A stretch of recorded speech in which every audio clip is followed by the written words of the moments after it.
ఈ గుండె శరీరంలో ఎన్ని నరాలైతే ఉన్నాయో అన్నిటితో కూడా అది ఖచ్చితంగా కనెక్షన్ కలిగి ఉంటుంది.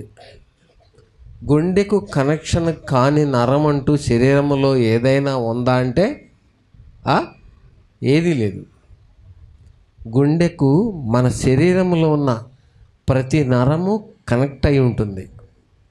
అది చిన్నదైనా, వెంట్రుక సైజులో ఉన్న నరమైనా దాంతో కనెక్ట్ అయి ఉండాల్సిందే. అలాగే సహవాసముతో ప్రతి ఒక్కరము కూడా ఏ అవసరత అయినా, ఏదైనా, ఏ సందర్భమైనా సహవాసం అనే ఈ గుండెతో విశ్వాసులమైన మనందరం కూడా ఏమై ఉండాలి? కనెక్ట్ అయి ఉండాలి. అప్పుడే ఈ గుండె తీసుకుంటున్నటువంటి రక్తము సరఫరా చేయడానికి కానీ, చెడు రక్తాన్ని మళ్ళీ వెనక్కి తీసుకోవడం, మంచి రక్తాన్ని పంపించడం, ఆక్సిజన్ పంపించడం, మళ్ళీ ఆక్సిజన్ని అయిపోతే నింపడం, ఇదంతా జరగాలంటే మనం సహవాసముతో కనెక్ట్ అయి ఉండాలి. ఇది దేవుని సంఘము. అంటే సంఘానికి శిరస్సు ఎవరు? దేవుడు. సంఘం అనే ఆయన శరీరము, లేక సంఘానికి ఎవరైనా శిరస్సు. ఈ గుండెకు ఎన్ని వాల్స్ ఉన్నాయి? 4 వాల్స్ ఉన్నాయి. ఈ 4 వాల్స్లో కొన్ని వాల్స్ పూడిపోతాయి. ఎందుకంటే మనం తినే ఆహారాన్ని బట్టి ఫ్యాట్ ఎక్కువైపోయి చెడు కొలెస్ట్రాల్, అంటే చెడ్డ కొలెస్ట్రాల్, చెడ్డ ఫ్యాట్ లేక చెడ్డ కొవ్వు ఆ గొట్టాల్లో పేరుకుపోయి గొట్టాలు మందమెక్కి రక్తాన్ని సులువుగా బయటికి పంపడం, లోపలికి రావడం చేసుకోవడానికి ఈ ఫ్యాట్ అడ్డుపడిపోద్ది. అలాంటప్పుడు మనిషికి ఆయాసం వస్తుంది. ముందు వచ్చేది ఆయాసం, పని చేయలేరు. మనిషి అంతా కూడా అనీజీగా ఉండడం, పెయిన్ రావడం, ఇదంతా మనకు తెలుస్తుంది. అందుకనే చాలామంది ఫ్యాట్లెస్ ఫుడ్ తింటున్నారు. చాలామంది దాన్ని కరిగించుకోవడానికి కాలువల్లో, చెరువుల్లో ఈత కొడుతున్నారు. చాలామంది మార్నింగ్ లేవగానే నడుస్తున్నారు. కొంతమంది బెల్ట్ మిషన్ల మీద ఏం చేస్తున్నారు? పరిగెత్తుతున్నారు, నడుస్తున్నారు. కాబట్టి గుండె చాలా ప్రధానమైనది. సహవాసము మనందరికి కూడా చాలా ప్రధానమైనది. సహవాసము కావాలి ప్రతి ఒక్కరికి, నాకు, మనకు, అందరికీ కూడా చాలా అవసరం. అందుకనే సహవాసమునకు వాగ్దానాలు ఉంటాయి. ఆ వాగ్దానాలన్నీ మనకు నెరవేరాలంటే మనం కూడా సహవాసముతో కనెక్ట్ అవ్వాలి. సహవాసము నుంచి వచ్చే వాగ్దానాల్లో మనం కూడా పాలు పంపులు పొందాలి. ఎవరు నిష్ప్రయోజకులుగా అవ్వకూడదు. అది మంచిది కాదు. అడుగు పెట్టిన ప్రతి వ్యక్తి వారి విశ్వాస సామర్థ్యాన్ని బట్టి ఇట్టి సహవాసములో ఏమవ్వాలి? వారు దీవించబడాలి. ఖచ్చితంగా దీవించబడాలి. తల్లి యొక్క గర్భములో మొట్టమొదట రూపము చెందేది ఏమిటి అంటే గుండె. అది ఒక పెన్నుతో ఒక పేపర్ మీద గుచ్చితే ఒక డాట్ పడుతుంది, ఒక చుక్క. ఆ చుక్కలో 90 భాగాలు విభజిస్తే ఇంకెంత చిన్న చుక్క అవుద్దో అంత చిన్న చుక్కగా మొదట తల్లి గర్భములో ఆ గుండె ఏర్పడుతుంది. అంటే మనకు చూడటానికి కూడా అది కనబడనంత చిన్న సైజులో ఏర్పడుద్ది గుండె. అక్కడ ఏర్పడిన ఆ గుండె దాని తెలివితేటలను ఉపయోగించుకొని మెదడును తయారు చేసుకుంటుంది. మెదడు నుంచి నెమ్మదిగా అంతటినీ కూడా నెమ్మదిగా దానికి చేతులు, కాళ్ళు, అన్నీ అవయవాలను తయారు చేసేసుకుంటూ ఉంటుంది. అన్నిటినీ తయారు చేసుకుంటూ ఉంటుంది. దీనితో పాటు దానికి చిన్న కనెక్ట్ అయ్యి ఉంటుంది, ఆ గుండెకి చిన్న కనెక్షను. తల్లి పేగు నుంచి, తల్లి రక్తంలో నుంచి తీసుకోవడం, నెమ్మదిగా చుట్టూ శరీరాన్ని, ఎముకల్ని అన్నిటినీ అమర్చుకోవడానికి ప్రయత్నం చేస్తుంది. ఇదంతా ఒక వ్యక్తి యొక్క శరీరంలో చిన్నగా ఏర్పడిన గుండె ద్వారా జరిగే చర్య. అలాగే దేవుని సంఘము భూమి మీదకి వచ్చింది. ఆ సంఘము భూమి మీద పుట్టింది. ఆ పుట్టిందే యేసు ప్రభు. ఆయనే సంఘము, సంఘమే ఆయన. సంఘానికి శిరస్సు ఎవరు? ఆయనే. సంఘమే భూమి మీద పుట్టింది. ఆ పరలోకము నుండి దిగి వచ్చి బాలుడిగా సంఘం భూమి మీద పుట్టింది. ఎందుకు పుట్టిందంటే సంఘము కోసము ప్రాణము, సంఘము కోసము తన్ను తాను ఏం చేసుకున్నారట? అర్పించుకున్న ప్రాణాన్ని ఇవ్వడానికి వచ్చింది సంఘం. సంఘం పుట్టింది ఆ సంఘం కోసమే ప్రాణం పెడతానికి వచ్చింది. అందుకనే సంఘము అంటే దానికి చాలా విలువ ఉంది, సంఘము. కాబట్టి సంఘము అనేది ఎంత విలువ ఉందో మనకంత సులువుగా తెలియదు. మన శరీరానికి ఎంత విలువ ఉంది చూడండి. అందంగా ఉండడం, చక్కగా పనిచేయడం, అంతా ఒక అమరికగా క్రమంగా ఉండడం మనకు తెలుస్తుంది. ఇది శరీరం. ఏదో చెయ్యి ఉందంటే ఇటొక చెల్ల పోయేలాగా దేవుడు చేయాల. ఒక క్రమంగా, చూచుటకు అందంగా, అన్ని రకాలుగా పద్ధతిగా ఉండేలాగా చేశారు. అలాగే సంఘము కూడా క్రమం అనేది అవసరం. ఒక వివాహం జరుగుతుందా, ఆ వివాహానికి పిలువబడ్డామా, అందరం వెళ్ళేలాగా ఉండాలి. ఏంటది? నువ్వు వెళితే నీ గుండెని ఇంట్లో పెట్టి వెళ్తావా? మనం వెళ్తామా? వెళ్ళం. లేకపోతే మనం వెళితే మనం ఊపిరితిత్తులను ఇంట్లో పెట్టి వెళ్ళగలమా? వెళ్ళలేం. అలాగే సంఘము ఎక్కడికి వెళుతుందో సంఘములో ఉన్నవారు కూడా అక్కడికి వెళ్ళేలాగా ఉండాలి. సంఘము ఏ వివాహ కార్యక్రమానికి వెళుతుందో అక్కడ అందరూ వెళ్ళేలాగా ఉండాలి. ఏమ్మా, ఏంటి నువ్వు ఇలా వచ్చావేంటి? ఎలా వచ్చాను? నీ కుడి చేయి రాలేదేంటి? ఇదేంటి, నా కుడి చేయి ఎక్కడుంది? ఇంటి దగ్గర మర్చిపోయి ఇచ్చానంటారా? ఏమండి, ఆమె ఎక్కడికి వెళ్ళిందో ఆమె కుడి చేయి కూడా ఆమెతో పాటు వస్తుంది. అలాగే సంఘం ఎక్కడికి వెళుతుందో సంఘములో ఎవరు ఎక్కడికి ఆహ్వానిస్తున్నారో అక్కడ నడిచేదై ఉండాలి. సంఘం నడవాల. అదే ఏ సంఘము? జీవము గల సంఘం. చచ్చిపోయింది కాదు అది. ఏ సంఘం అది? జీవము గల సంఘం. సత్యమునకు సాక్ష్యమును ఆధారమైన సంఘం. సత్యమునకు సాక్ష్యమును ఆధారమైన సంఘం. సంఘం ఎక్కడికైనా ఆహ్వానించబడిందంటే అక్కడ అందరం కూడా కలుసుకుని చక్కగా ఒకరి పట్ల ఒకరు వందనాలు చెప్పుకునేలాగా ఉండాలి. ప్రేమ. ఇప్పుడు రాగానే మీలో ఎంతమంది హృదయాల్లో ప్రేమ ఉంది? ఏంటి, అతను ఎలా బట్టలు వేసుకొచ్చాడు, లేకపోతే ఎలా వేసుకొచ్చారు, ఆయన ఏంటి మంచి బట్టలు వేసుకొచ్చారు అనేలాగా కాదు. హృదయంలో నా గిన్నె నిండి పొల్లుచుంది అన్నట్టుగా ఏం చేయాలండి? అయ్యో తండ్రి, సెప్టెంబర్ 1 తారీఖున 1వ తేదీన ఈ నా సహోదరుని చూసే కళ్ళు నాకు ఇచ్చారు.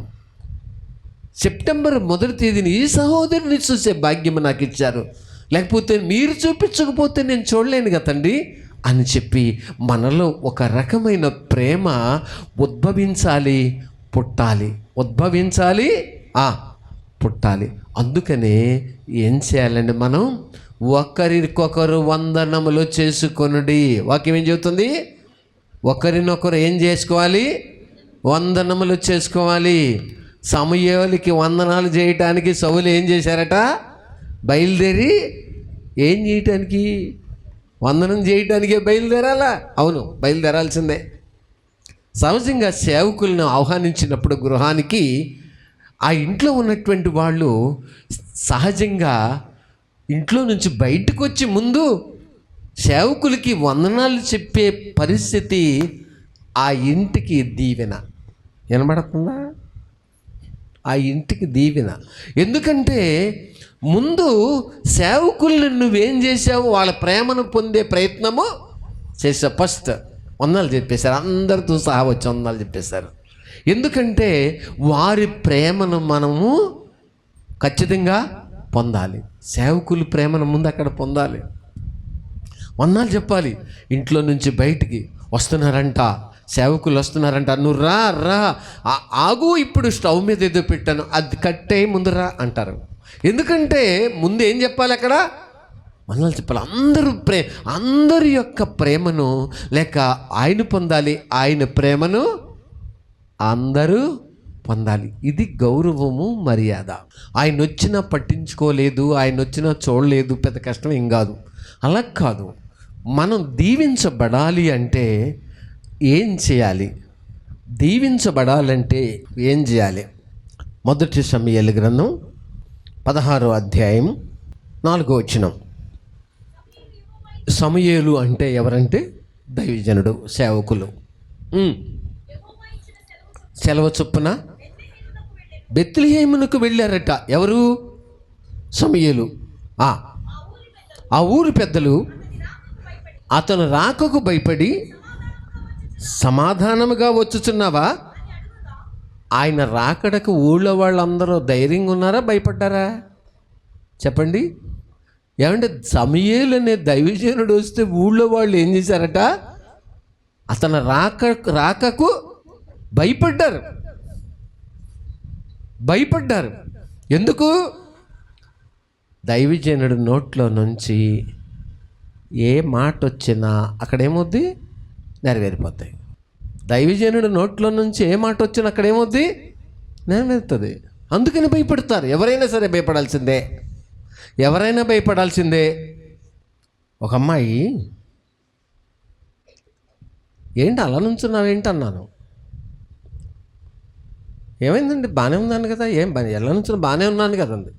సడన్గా అదే స్పాట్లో ఆ అమ్మాయి పాదం బెణికింది. అప్పుడు ఏం చేస్తుంది? ఏం చెప్తుంది? ఎదురు చెప్పింది. సడన్గా బెణికింది. అక్కడ చిన్న మెట్టు ఏమీ లేదు, అంతే బెణికేసింది. దేవుని సేవకుల రాకడకు ఊళ్ళో ప్రజలు, పెద్దలు అందరూ ఎందుకు భయపడాలి? వారి నోట ఏదైనా మాట వస్తే, దీవెనకరమైన మాట వస్తే ఏమవుద్ది? దీవించబడతాం. నా ప్రవర్తన సరిలేకపోతే ఇంకొక మాట వస్తే ఏమవుద్ది? అదే నెరవేరుతుంది. దేవుని ఎదుట, దేవుని సేవకుల ఎదుట నిన్ను నువ్వు తగ్గించుకునే మనస్సును దేవుడు చూడనప్పుడు సేవకులను కూడా అలా ఏం చేయరు? ప్రేరేపించరు. దేవుడు అతను దీనుడైతే, విధేయుడైతే సేవకుల్ని ప్రేరేపిస్తారు. నీ ఇల్లు చక్కబెట్టుకో, నువ్వు మరణం అయిపోతున్నావు అని యెషయా అనే దైవజనుడు హిజ్కియాకి చెప్పారు. నీ ఇల్లు చక్కబెట్టుకో, నువ్వు చనిపోతున్నావు అన్నారు. హిజ్కియా ఏం చేశారు? దైవభక్తి గల మనిషి కాబట్టి, దేవుని యందు భయభక్తులు కలిగే మనిషి కాబట్టి ప్రార్థన చేసుకుని పశ్చాత్తాపడి కన్నీళ్ళు విడిచొచ్చు, తండ్రి నేనేమైనా అన్యాయం చేశానా, పాపం చేశానా, క్షమించండి అని చెప్పి ప్రార్థన చేస్తే, ఈయన ఇంకా దైవజనుడైన యెషయా నడిమిశాలలోకి వెళ్ళక ముందే దేవుడు ఏం చేశారు? ఆయనతో ఆగు, అతడు కన్నీళ్లు విడిచుట నేను చూశాను, ఇంకా అతనికి 15 సంవత్సరాలు ఏం చేసిరా? ఆయుష్కాలం ఇచ్చిరా, పో. ఆయన నోట్లోనే మరణం అయిపోతావని చెప్పి ఆయన నోట్లోనే ఇంకొక 15 సంవత్సరాల ఆయుష్కాలం వచ్చిందా? దీని అందరికి కారణం ఏంటి? బట్టన ఎక్కడుంది చెప్పండి? తన్ను తాను తగ్గించుకుని కన్నీరు విడిచుటే ఏంటది? బట్టన్. తన్ను తాను తగ్గించుకొనుటే. వెనకొచ్చిన 50 మంది సైనికులు ఏమయ్యా? ముందొచ్చిన 50 మంది సైనికులు ఏమైపోయారు? తర్వాత వచ్చిన 50 మంది సైనికులు ఏమైపోయారు? అగ్ని వచ్చి, ఆకాశంలో అగ్ని వచ్చి కాల్చేసింది. మూడోసారి వచ్చినటువంటి ఆయన ఏం చేస్తున్నారు? తన్ను తాను చనిపోయిన వారి ప్రాణములాగా నా ప్రాణమును అయ్యా ఉండనీకమని ఏం చెప్పి దైవజనుడు కాళ్ళ దగ్గర పడి మోకాళ్ళు ఉన్నప్పుడు దేవుడు ఏమంటున్నారు? అతను రమ్మన్నప్పుడు నువ్వు తిరిగి వెళ్ళి అతని జోలికి వెళ్ళొద్దు. దేవుని సేవకులు అంటే అలాగే ఉంటుంది, అలాగే ఉంటుంది. అందుకని వారి ఎదుట ప్రవర్తించే ప్రవర్తనే, వారి ఎదుట ఒక వ్యక్తి ప్రవర్తించే ప్రవర్తనే వారిని పైకన్నా లేపుద్ది, దీవెనకరంగా లేపుద్ది, లేకపోతే కింద అణిచిపెట్టి ఉంచుద్ది.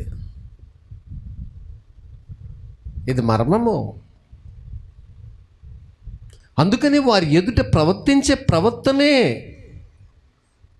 నువ్వు దీవించబడ కోరుతున్నావా, దీవించాలనుకున్నావా, దీవించబడాలనుకున్నావా, వారికి ఏం చేయి? ఏమన్నారు? భయపడు. రోమీయులకు రాసిన పత్రిక సేవకుల గురించి చెప్తున్నాను అన్నమాట. 13వ అధ్యాయం 4వ వచనం. నీకు మేలు కలుగుటకు అధికారులు దేవుని పరిచారకులు, వారికి భయపడక ఉండకోరితివా? ఏం చెయ్యి? మేలు చేయము, అప్పుడు వారి చేత మెప్పు పొందుదుము. నువ్వు చెడ్డది చేసిన యెడల భయపడుము, వారు ఊరికే ఖడ్గము ధరింపరు. కీడు చేయువాని మీద ఆగ్రహము చూపుటకై వారు ప్రతీకారము చెయ్యు. ఎవరండి వాళ్ళు? ఆగ్రహము చూపడానికి వాళ్ళు ఎవరు? దేవుని పరిచారకులు. దేవుని పరిచారకులు. ప్రభువా, వీళ్ళు 42 మంది, ఎంతమంది పిల్లలు? 42 మంది పిల్లలు. బోడివాడా ఎక్కుపో, బోడివాడా ఎక్కుపో అని ఎవరిని అంటున్నారు? ఎలీషాని అంటున్నారు. బోడివాడా ఎక్కుపో. ఆయన పాపం, ఆయన తల మీద ఎంటుకలు లేవు. ఎక్కుపో అంటే ఆయన ఏం చేశారు? వెనక్కి తిరిగి చూసి యెహోవా నామమున వారిని శపించాను. అప్పుడు 2 ఆడు ఎలుక బంటులు అడవిలో నుంచి వచ్చి 42 మంది బాలులను ఏం చేసేసాయి? సీల్ చేసేసినాయి. సీల్ చేస్తాయి. అందుకని నువ్వు దీవించబడాలనే స్థానానికి మనం వచ్చాము. దేవుడు ఒక సేవకుడిని ఎన్నుకుని వాళ్ళని అభిషేకించి వాళ్ళకి కొన్ని పవర్స్ ఇచ్చి, అధికారాలు ఇచ్చి, మీరు సేవ చేయమని చెప్తారు దేవుడు. ఆ సేవ చేయమని చెప్పే సేవకులను ప్రేమించడం, వారి మన్నన పొందడం ఏ వ్యక్తి అయితే, ఏ కుటుంబం అయితే నేర్చుకుంటారో వారు నీటి కాలువన ఎవరన నాటబడిన చెట్లాగా మారిపోతారు. మీ పాదములు ధూళి ఏం చేయమన్నారు దేవుడు? దులిపిరా, ఆ తర్వాత సంగతి ఏంటో నేను చూసుకుంటాను. అందుకని ప్రతి ఒక్కరు కూడా, వినబడుతుందా? ప్రతి ఒక్కరు కూడా సంఘం ఒక గుండె లాంటిది. ఈ సంఘానికి కనెక్ట్ అవ్వాల ప్రతి చిన్న నరము, కంట్లో నరమైన, చెవిలో నరమైన, ఏ నరమైన, చేతి నరమైన ఈ మెదడుకి, గుండెకు కనెక్ట్ అయ్యి ఉండాలా. ఎప్పుడైతే కనెక్ట్ అవుతుందో అప్పుడే అది గుండె తీసుకునే ప్రతి రక్తము కూడా దీనికి సరఫరా అవుతుంది, మళ్ళీ వెనక్కి తీసుకుంటుంది, సరఫరా అవుతుంది. చూడండి, చేతి నుండి రక్తము గుండెకి వెళ్ళటం లేదు, తీసుకోవడం లేదు అంటే అర్థం ఏంటో తెలుసా అండి? ఇక ఈ చెయ్యి పక్షవాతం వచ్చిందని అర్థం. ఇంకా లేదు, సరఫరా లేదు, ముందుకు వెళ్ళేది లేదు, వెనక్కి వెళ్ళేది లేదు. ఎందుకని? వాల్స్ పూడిపోయాయి. ఏదో తేడా అయింది, లేక మెదడు నుంచి వచ్చే నరం ఏదో తేడా అయిపోయింది. శరీరంతో ఉన్నాం కాబట్టి ఇలాంటి పరిస్థితుల్లో సేవకులని మనము ప్రేమించుటయు, గౌరవించుటయు ప్రపంచములో జరుగుతున్న చర్య. ప్రపంచంలో ప్రతి వ్యక్తి ఎటువారైనా సరే ఏం చేయాలండి? సేవకులకి ఏం చేయాలి? భయపడాల్సిందే. ఎవరమైనా నాతోటి సేవకులు ఎవరైనా వస్తే నేను వాళ్ళకి భయపడతా. ఎందుకంటే వాళ్ళు ఏమనుకుంటారో అది అనుకోకుండా ఉండాలంటే నేను ఏదో చేయాలి అనేది భావము నా లోపల రగులుతూ ఉంటుంది. మీరు వేటిని బంధిస్తారో అవి వేటిని విప్పుతారో అవి విప్పబడును, వేటిని బంధిస్తారో అవి బంధించబడును. అందుకని మన గృహానికి దైవజనుడు వచ్చారు అంటే ఎవరొచ్చారు? సైన్యములకు అధిపతియగు యెహోవా దూతలు వచ్చారు అని అర్థం. ఆ దూతలు వచ్చినప్పుడు మనం ఏం చేయాలి? దానికి తగినట్టుగా స్పందించడం, ప్రేమించడం, అది చేయాలి.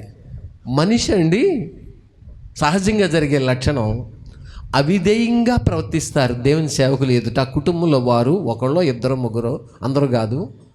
తర్వాత ఏమంటారంటే వాళ్ళు చెప్తారు, చెప్పి ఏమంటారంటే ఏం చేయమంటారు? ప్రార్థన చేయమంటారు.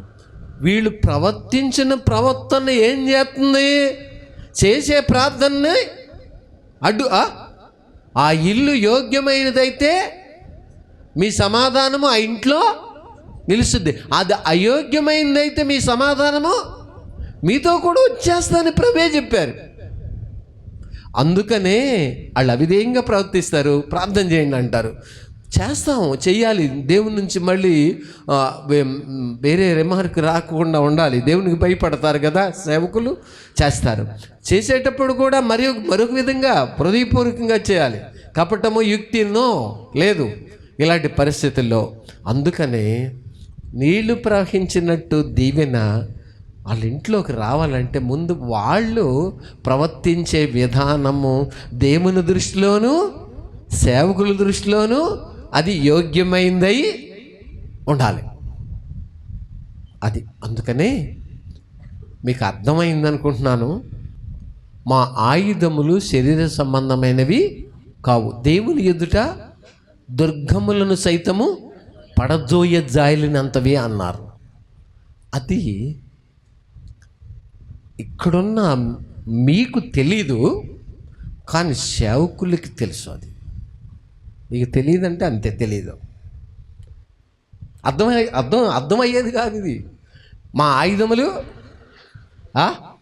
కంటికి కనబడే ఈటే కత్తులు కావు, శరీర సంబంధమైనవి కావు. కానీ దేవుని ఎదుట దుర్గములను సైతము ఏం చేస్తాయి? అవి పడగొట్టేస్తాయి. ఏదైనా గృహంలోకి వెళ్ళామనుకోండి, టక్మన్నంగా అటాక్ ఇస్తాయి అవి దురాత్మలు. అటాక్ ఇచ్చినప్పుడు అక్కడ కంగారు పడేది మనుషులు, కానీ సేవకులు ఎందుకు కంగారు పడతారు? దేవుడు ఉంటారు వారితో, చక్కగా వాటిని బంధించి ఏం చేయాలో చేస్తారు.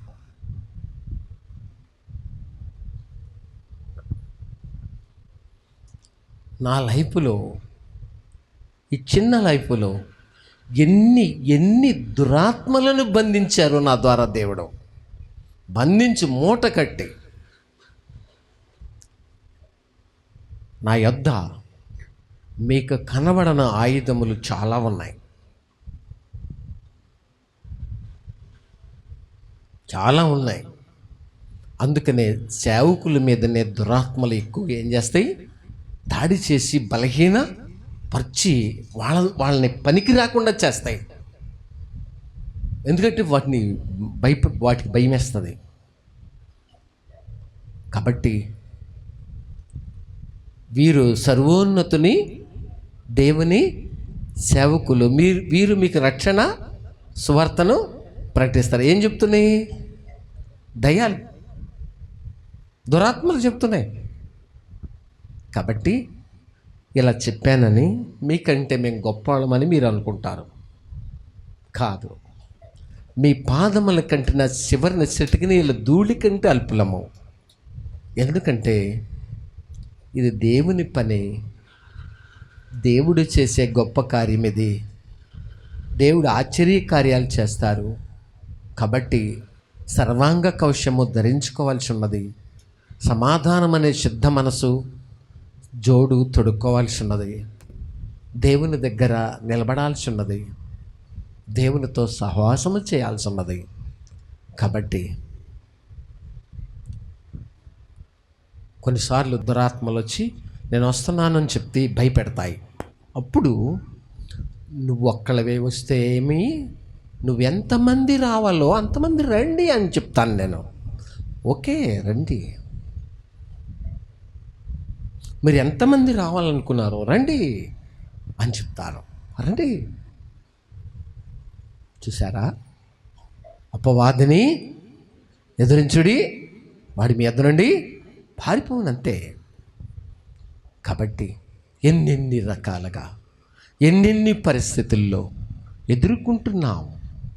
మీలాంటి మనుషులమే, మీలాగే మీకంటే చిన్నవాడనే, అంటే వయసులో లేకపోతే అలా అనుకోకూడదు, మీకంటే ఎంతో అల్పుండే.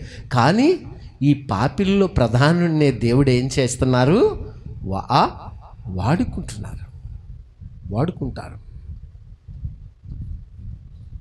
కాబట్టి ఈ యొక్క విజయము, ఈ జయము, ఈ విజయము మీకు తెలీదు, అపవాదికి తెలుసు. అతను సేవకుడు, అతను జోలికి పోకూడదు అని చెప్పి అలా అని ఊరుకుంటాయా అంటే ఊరుకోవు, దాడి చేస్తాం. ఎప్పుడు దాడి చేస్తాయి. ఒక్కోసారి నేను అంటాను, నేను ముగిస్తున్నా, ఏంటి ఈరోజు దూరంగా ఉన్నారేంటి మీరు? రోజు దగ్గరగానే ఉంటారుగా. ఎవరు? సైతాను. ఈరోజు దూరంగా ఉన్నారండి మీరు. ఎందుకంటే వాడు ఎప్పుడు ఎక్కడ ఉంటాడు? దగ్గరే ఉంటాడు. ఎప్పుడు సందు దొరుకుద్దని చూస్తాండి. కాబట్టి ఇలాంటి పరిస్థితులన్నిటినీ కూడా నేర్పించి దేవుడు ఒక అనుభవాన్ని కలిగించి సహాయం చేస్తున్నారు. ఏమండి, ఎవరెత్తాలి చెయ్యి? సహవాసానికి తుది శ్వాస విడిచి వరకు ఎలా ఉండాలి? నమ్మకంగా ఉండాలి. సహవాసానికి ఏముంటాయి? వాగ్దానాలు ఉంటాయి. ఆ వాగ్దానాలన్నీ నీకు కూడా సరఫరా అవ్వాలంటే ఏమవ్వాలి? వెంబడించాలి. మంచిది. కొన్ని విషయాల్లో అపజయం పొందుతున్నప్పటికీ, కొన్ని విషయాల్లో అపవాది దాడి చేసి గలిబిలి చేస్తున్నప్పటికీ దేవుడు మన పక్షమని ఉండగా మనకు విరోధి ఎవడు? కొన్నిసార్లు దాడి చేసి గలిబిలి చేసేసి